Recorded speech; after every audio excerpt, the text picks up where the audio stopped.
Taking a look at Google Forms now and trying to see the overview of how Forms functions and the different types of question types that are available in Forms, which I think is the great part about it. So when you are in Google Drive and you want to create a form, you go to the New button and you pull down to More and you'll see Forms at the top. Now note that if you go over to the right arrow, you can actually create a form from a template, which is pretty nice. So there are education templates available. They would be down here is an exit ticket, an assessment, a worksheet, or a course evaluation. So if you want to create one of those, you can take that form, change things about it, make it the way you want it to be, but very easily utilize the template to create that thing. What I typically do is I create a blank form. Okay, but what I'm going to do is show you a form that I've already created so that you can see the different types of questions, and we'll kind of walk through all of the parts. So this one is, here you put your title at the top when you first create a form. Note too that when you click here and then click up in the corner, of your title will automatically go to the form name, but you can of course change that if you want to.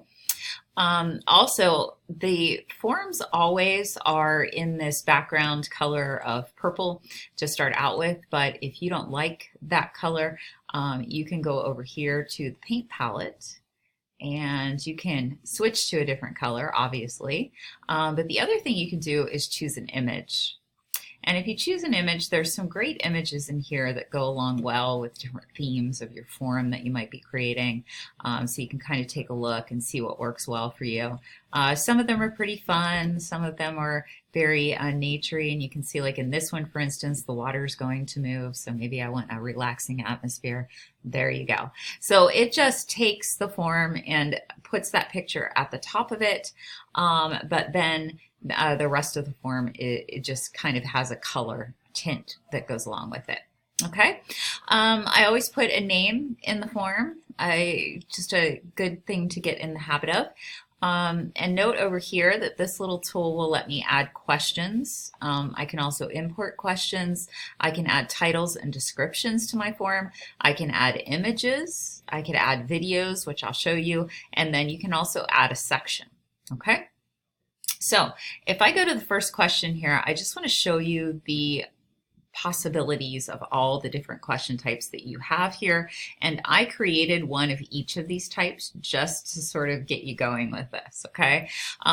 So note that if it's doing multiple choice, and frequently that is what people utilize it for, multiple choice, true, false, you can add an answer key and get it to auto grade those things. Okay. Now, very important. In order to do that, you have to go up here to the settings menu and click on quizzes, and then you have to turn on make this quiz. Because if it's not a quiz yet, it's not going to give you the answer to have an answer key, or the option. When I want to give it an answer key, I just click answer key here and I click on the right answer, and then I can change the amount of points here. Okay, it's auto set to 0, so you do want to add some points in if you want them to get a score for that. You can see in my question list that there's only 2 currently that I have that have an answer key to go along with them.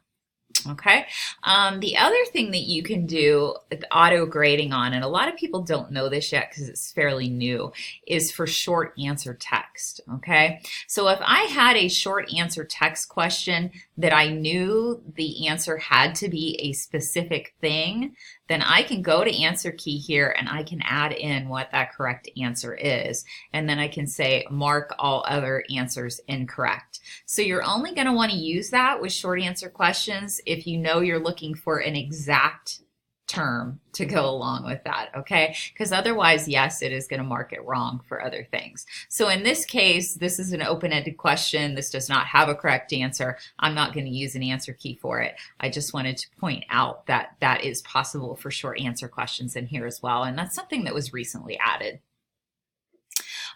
So you can also get an idea of what a multiple choice question. This is actually a checkbox question. So I can select more than one answer in this checkbox question. Okay, and if I click here, you can see that it is a checkbox question because that's the formatting of it. This one is actually a drop-down menu question. And when I go out and show you this from the student perspective, you'll see what I mean. You can also have students upload files as part of a question. And when you do that, you can allow only specific file types if you want to. You can also allow a certain maximum number of files, and a file size you can limit. Okay, so there's the possibility of adding that. And I have allowed that here just so that you can see how it functions. These questions are very interesting. This question right here is called a multiple choice grid question. So in other words, for each one of these things, they can only pick one answer. And if I click out of it here so that you can see how it functions, so for Google Docs, they're going to say if they're novice, intermediate, advanced, or superior. So they can only pick one answer for each of these. However, this one down here is a checkbox grid, which is a little bit different in that I can pick more than one answer for these. Okay, so if I see what this one looks like, if they want to choose which of those they use for collaboration, they can choose as many as they want here. Okay. Here's what it looks like when you insert a video.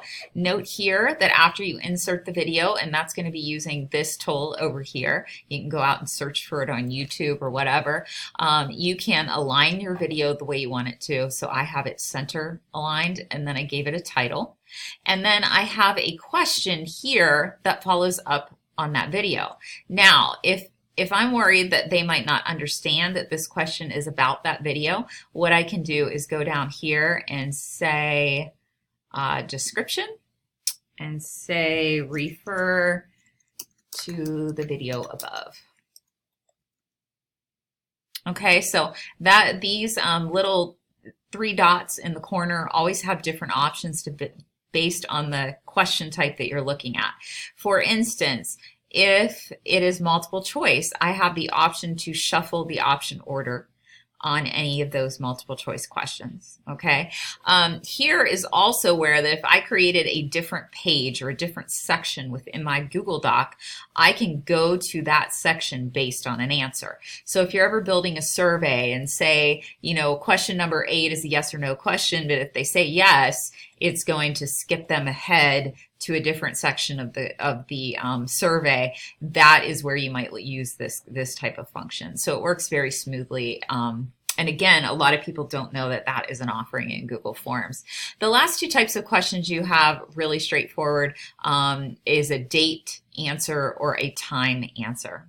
Okay, so I just wanted you to see all those functions. The other thing that I will show you within those 3 dots, if you are on something like a short answer text and I go to the 3 dots down here, I can do response validation and say my answer needs to be text and it needs to contain an email address. So you can do things like that in here, or it needs to contain a URL, or it doesn't contain something specific. So you can really sort of control however you want that to be, and fill these in to give it some data validation. Also note here that anytime you want to require a question, which means the student cannot submit the form until they fill out all of the required questions, you can just click to require it. So I'm careful about that in doing surveys, because if it is a survey, maybe there are questions that essentially they could leave blank, but most of the rest of the time I do require, if it's an actual assessment or quiz, that they're required to answer every question. Okay, so that's pretty much the basic overview of the question types. Now if I go up here into the corner and put preview, here is what it looks like for the student point of view. Okay, so they can see if something is required because it has an asterisk next to it. They can tell how many points things are worth. They can say how they are logged in currently, and then they could go down through and answer all of these questions. Okay, so pretty straightforward, but this is what it would look like for their point of view. Now the other thing I want to point out to you is, where does the data go, right? We always get confused about where the data goes. Also, you know, how do we share this with people? What other settings are available to us? Okay, so let's talk through this. The settings menu up here is pretty important because I have general settings. Do I want to collect email addresses? Do I want to limit responses? What can respondents do? Do I want them to be able to see a summary chart after they do a response, for instance? And what is my maximum size of uploads? I can change that here. Okay. You also have presentation settings available. So if this were a really long survey or something like that, I might want to show a progress bar. Also, if you know it's going to be multiple choice, if it's an assessment of some sort and you're worried about students cheating, you can actually shuffle the question order. And so students will get different questions coming up at different times on their screens, which is a nice option. You can also give them a confirmation message. So once they hit the submit button, this confirmation comes up for them. You can do that for individual questions as well. And then you've got the quizzes option over here, which I already made it a quiz, but then I can decide when to release the grade and what the respondents can see after they get that quiz. Okay, so I'm just going to save this. Where does the data go then is very important, right? So here's the responses tab. And all I did is I went through and I made, 2 people take this quiz, and they're just, fake names. And you can see here that this is a really nice view because I can share this with my students as long as I'm not sharing the names part. But you can see that it auto creates these graphs and figures to go along with the data that was generated. So if I had a lot more people in here, it would be much more exciting, but I only had 2, and you can see 50% answered Jamboard, 50% answered Keep, which was wrong, by the way. You can also see up here the overall average of how many points they got.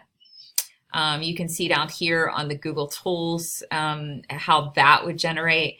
Sometimes you get a pie chart.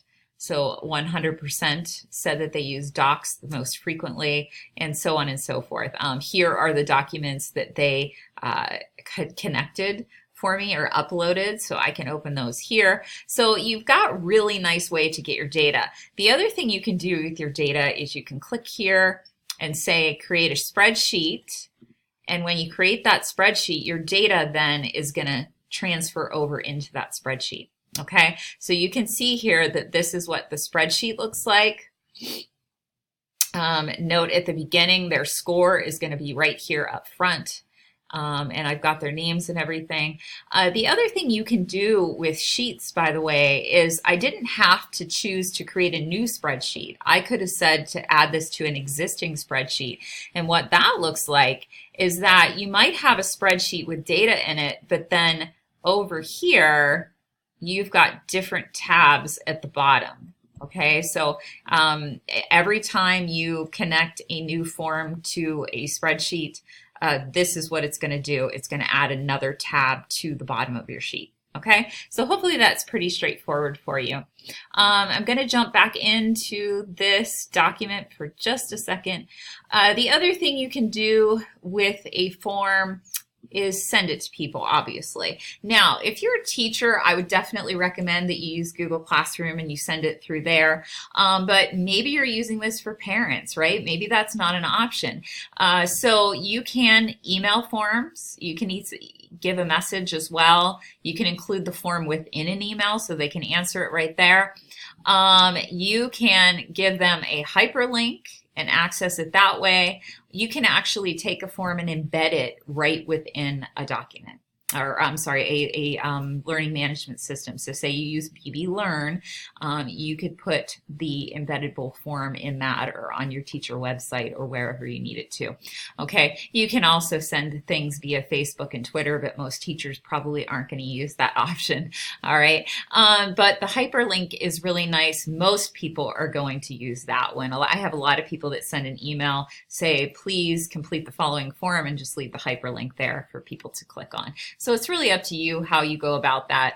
You can also shorten your hyperlink by clicking that button. Okay, so that is what the share setting looks like. The only other thing is up here in the corner, and this is where you can make a copy of the form, you can get rid of a form, you can print, you can add collaborators. So just like every other Google tool, you can have more than one person building this at the same time. Okay, so those are the main things that I wanted to show you about Google Forms, and hopefully this helps you to want to utilize this tool and to understand how to create one for your assignment. Thanks.